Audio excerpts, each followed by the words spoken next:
So I'm working on a piece of furniture here that's got moving parts on it. Quite a challenge here. Had glass in it that I was trying to take the glass out, and it was in so tight I thought it was going to actually break the glass, but I eventually got it out. When I start to paint it and get product in here, it's going to even make it tighter. So I'm using a Dremel tool to sand down the edges right here to make it a looser fit. I couldn't even actually, once I got the glass out, I couldn't even get it back in. Now I worked on this one, the glass slides in and out of it. The other challenge is this thing rotates. Not sure how I'm gonna work with that, but Dremel tool with little sanding discs on them. I'll show you what I'm doing. Gotta be really careful with my discs that I don't push too hard. The little drums burn out really fast.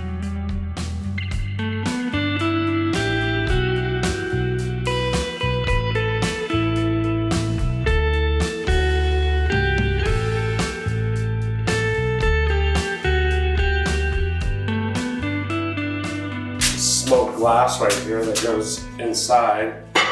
Now, that one sits in there. Super nice. This one was super tight. Still a little bit tight. This one here. That one's still a ways from setting down in there.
So now I've got to my table, I've got 3 coats on. I did my first coat, did a coat of aqua coat, then sprayed 2 more coats, cleaned my glass. Now I'm gonna begin installing my glass, seeing if it fits in. Hopefully it's gonna set right in, not be too tight. See, it's almost fitting in there. See if I can, just a little bit tight. Knew this might turn out to be an issue. So I took some glass cleaner, cleaned the glass. I used a small blade to help clean. Oh, that one just set right in. So I just, once again, glass cleaner is kind of like ammonia-based glass cleaner. There's some stuff on there. I scraped it off with the blade. The smoked glass is looking really cool. Final piece of glass right here. Should set right in. Sets right in. So this piece right here, I didn't know if the paint was going to cause it to stick, but rotates in. There you go. Rotates back out.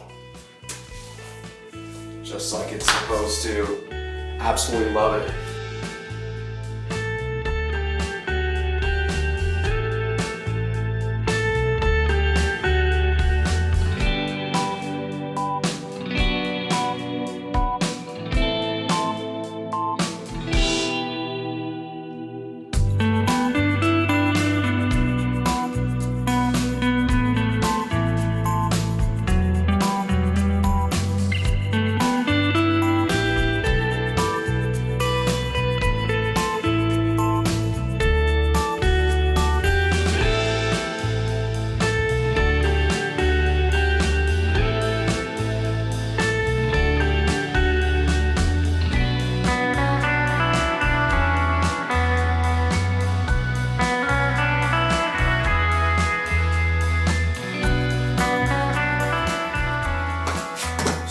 on this bamboo vase that this customer wanted to match the other furniture. It had some big cracks that I bondoed. I've got some really small hairline cracks. I'm gonna try to just fill with some big stretch here. And I just wanna fill the cracks, so I'm just gonna sponge, use a really wet finger, basically sponge caulk it, just leave. All I want is my big stretch to be down in the crack. I'll remove everything else. The big stretch, if this thing has any expansion and contraction, the big stretch will flex with it. Now I'm gonna respray it again, be all done.